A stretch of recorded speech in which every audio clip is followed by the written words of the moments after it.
हमें क्या शुरू करना है, हाथी और चूहे की कहानी। ये हमने कल पढ़ लिया था। ओके, आज हमने आपसे इसकी रीडिंग सुननी है। सबसे पहले ये सुनाइए। ओके, आप सुनाइए ऊंचे ऊंचे, ताकि वहाँ तक आवाज़ पहुँचे आपकी। बच्चे भी सीखेंगे ना आपसे, आराम से आराम से। जिन्हें एक झील से पानी पीने ये है के लिए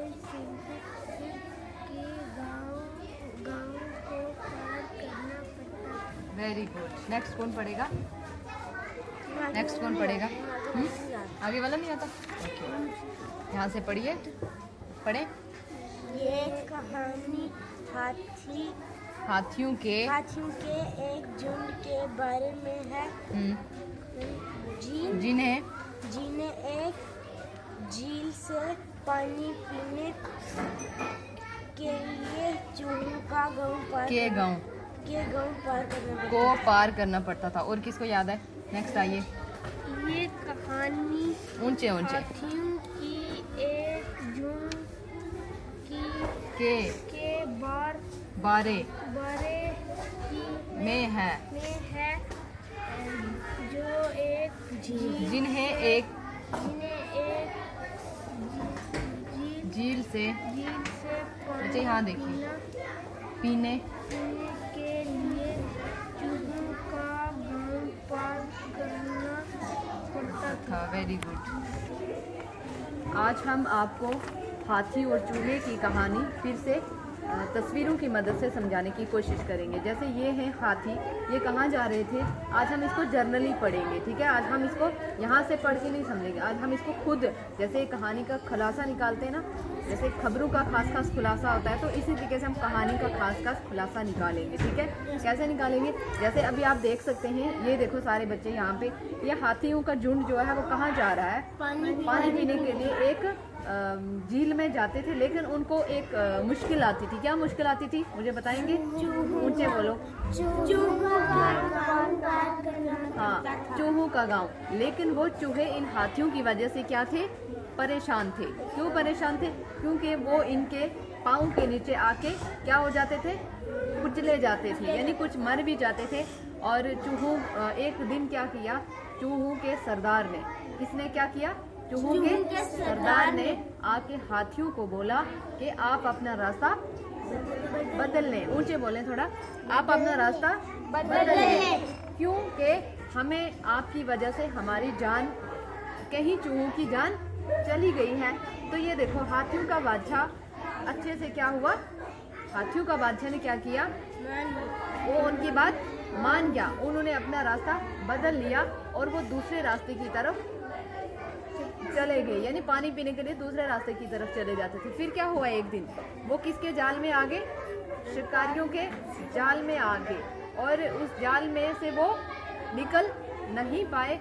और एक दिन वहाँ से एक चूहा, तो फिर क्या हुआ? हाथियों का जो झुंड था वो जाल में फंस गया था। किस में फंस गया था? जाल में। तो फिर उन्हीं चूहों ने जब हाथियों के बारे में सुना कि वो जाल में फंसे हुए हैं, और वहाँ पे वो कुछ चूहे जाके पहुँचे, और उन्होंने उस जाल को क्या किया? अपने नोकीले दांतों से, यानी तेज दांतों से क्या किया? जाल को काटना शुरू किया, और उन हाथियों को वहाँ से निकाल लिया। मतलब वहाँ से अच्छे से वो निकाले, वो बच गए हाथी। फिर हाथियों का जो सरदार था, यानी बड़ा जो था, उसने क्या बोला? बाकी वाले हाथियों को बोला कि चूहे जो है आप इसको छोटा मत समझिए, ये भी एक बहुत बड़ी काम की चीज़ है, और हमारे काम ये आ जाए। अगर आज हमारे काम ये ना आते तो हम इस जाल में फंसे रहते और हमारी जान भी चली जाती।